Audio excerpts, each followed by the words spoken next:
নমস্কার বন্ধুরা, তোফাস রান্নাবান্নায় আপনাদের সবাইকে স্বাগত জানাই। আজ আমি খুব সহজে কিভাবে চাল কুমড়োর বড়ি দেওয়া যায় সেই রেসিপি শেয়ার করব। তাহলে চলুন বন্ধুরা, খুব সহজভাবে চাল কুমড়ো দিয়ে বড়ি দিয়ে নিই। তার জন্য আমি বিউলির ডাল নিয়ে নিচ্ছি। দেখুন, এই যে এটা হচ্ছে বিউলির ডাল। এই ডালগুলোকে আমি আগের দিন রাতে কিন্তু ভিজিয়ে রেখেছি। ভেজানোটা আপনাদের দেখানো হয়নি, তাই আমি গোটা ডালটা এখানে একবার দেখিয়ে দিলাম। আর দেখিয়ে দিচ্ছি আপনাদের যে ভেজানো ডালটা আমি কিভাবে ভিজিয়ে রেখেছি।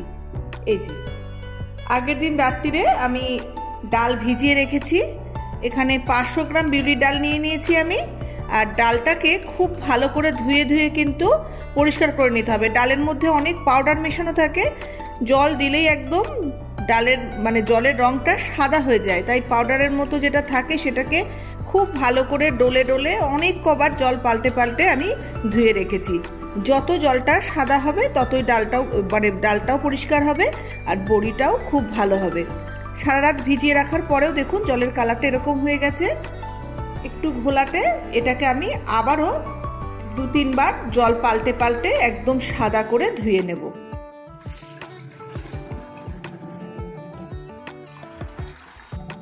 খুব ভালো করে ডলে ডলে একদম সাদা করে নেব, জলটা একদম যাতে পরিষ্কার হয়ে যায়। এখন আমার ডালটা বেশ পরিষ্কার করে ধোয়া হয়ে গেছে, জলটাকে ফেলে দেব, আর ধোয়ার প্রয়োজন নেই।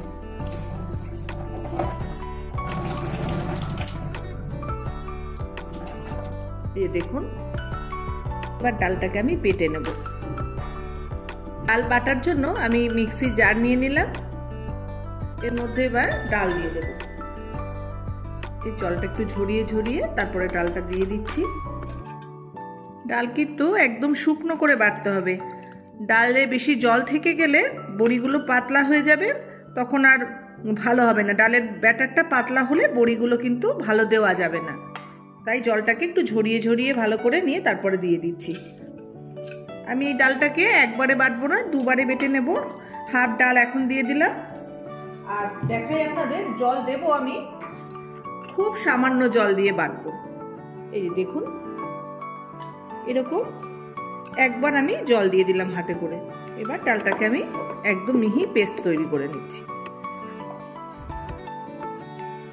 ডাল একদম মিহি করে বেটে নেওয়া হয়ে গেছে। এবার এই ডালটাকে আমি একটা পাত্রের মধ্যে ঢেলে নিচ্ছি। একটা বড় সাইজের বাটি নিয়ে নিয়েছি, যেহেতু ডালটাকে আমি ফেটাবো তাই একবারেই আমি বড় সাইজের বাটিটা নিয়ে নিলাম। এবার এই বাটা ডালটাকে বাটির মধ্যে নিয়ে নিচ্ছি। বাকি ডালটাও আমি একই রকম ভাবে বেটে নেব।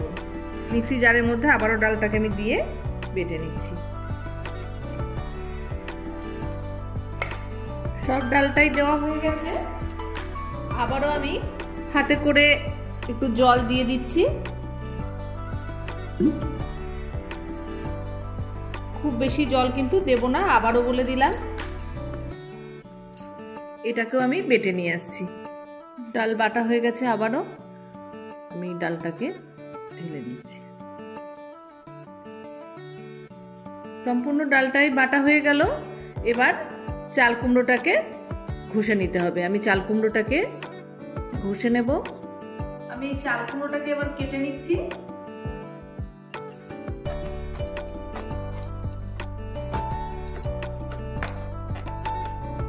পাকা চাল কুমড়ো একদম পেকে গেছে। এরকম পাকা চাল কুমড়ো না হলে কিন্তু আবার বড়ি হয় না।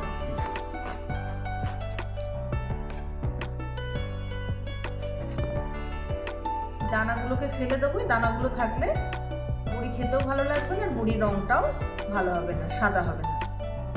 দানাগুলো সব ফেলে দিচ্ছি। খোসাটা ভালো করে ছাড়িয়ে দেবো।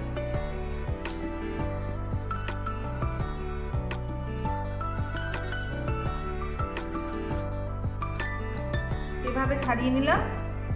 পুরোটাই আমি ছাড়িয়ে নেব এভাবেই। সব দানাগুলো ফেলে দেবো। এবার এই চাল কুমড়োগুলোকে আমি ঘষে নেব। এর জন্য একটা গ্রেটার নিয়ে নিয়েছি।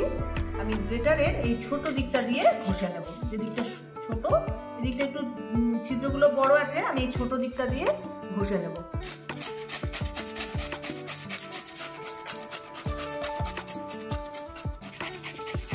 ঘষে নিচ্ছি,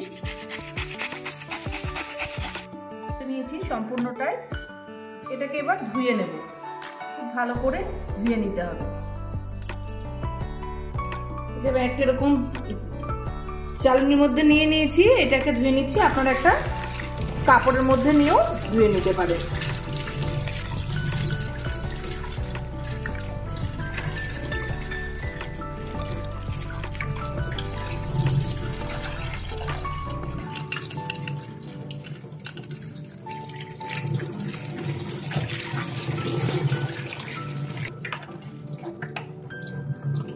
জলটাকে ভালো করে ঝরিয়ে নিচ্ছি। আমি চাল কুমড়োটা একটা পরিষ্কার পাত্রে কাপড়ের মধ্যে ঢেলে নিলাম। এবার এটাকে খুব ভালো করে চিপড়িয়ে জলটাকে বার করে নেব।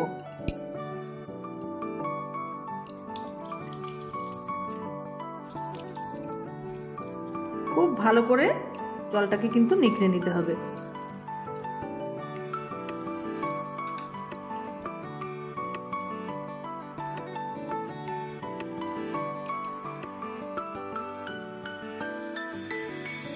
ভালোভাবে একদম শুকনো করে চাল কুমড়োর জলটাকে চিপড়িয়ে নিয়েছি। এবার এখান থেকে আমি হাতের মুঠোর 1 মুঠো চাল কুমড়ো নিয়ে নিয়েছি। 500 গ্রাম মতো ডাল বেটেছি, তার মধ্যে আমি হাতের মুঠোর 1 মুঠো চাল কুমড়ো দিয়ে দিচ্ছি। এবার এটাকে আমি খুব ভালো করে মিশিয়ে নেব। চাল কুমড়োর পরিমাণটা ঠিক করে দিতে হবে, তা না হলে কিন্তু বড়ি লাল হয়ে যাবে। প্রথমে ডালের সঙ্গে চাল কুমড়োটা খুব ভালো করে মিশিয়ে নিচ্ছি, তারপরে ডালটাকে ভালো করে ফেনিয়ে নেব। যেহেতু এটা মিক্সিতে বাটা, তাই খুব বেশি ফেনানোর দরকার হবে না। এই যে মেশানো হয়ে গেছে, এবার একটু ভালো করে ফেটাবো ডালটা।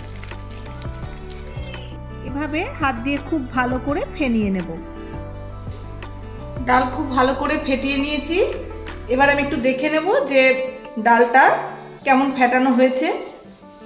একটু জলের মধ্যে বাটিতে ডালটাকে আমি দিয়ে দেব। যদি ডালটা ভেসে ওঠে তাহলেই বুঝবেন ডাল খুব ভালোভাবে ফেটানো হয়ে গেছে। দেখুন জলে দেওয়ার সাথে সাথেই কিন্তু একদম উপরে ভেসে উঠেছে, তার মানে কিন্তু ডাল খুব ভালো ফেটানো হয়ে গেছে, আর ফেটানোর দরকার নেই। এবার আমি বড়িগুলো দিয়ে নেব। আমি কিন্তু এই বড়িগুলোর মধ্যে কোনো মশলা দিইনি, আপনারা চাইলে মশলা দিয়ে নিতে পারেন।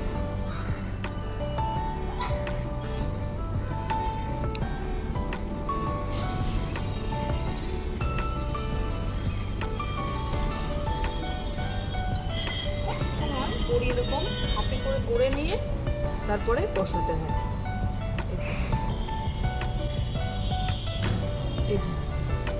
হাতে এরকম ভাবে নিয়ে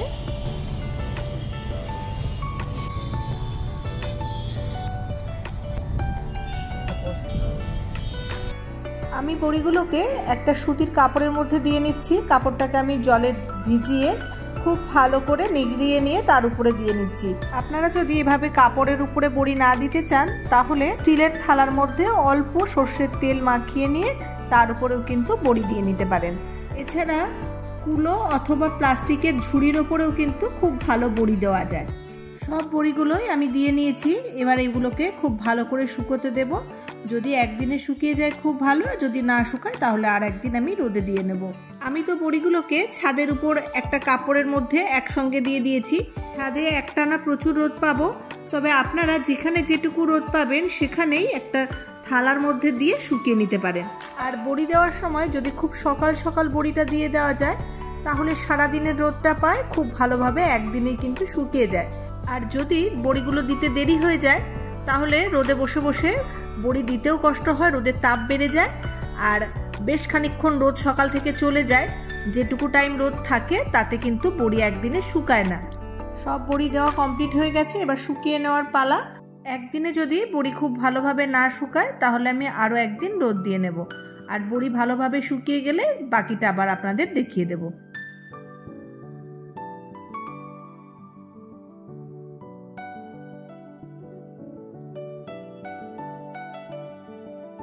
বড়িগুলো আমার খুব ভালোভাবে শুকিয়ে গেছে। আমি 2 দিন রোদে দিয়ে নিয়েছি। এবার এই বড়িগুলোকে তুলে নেব।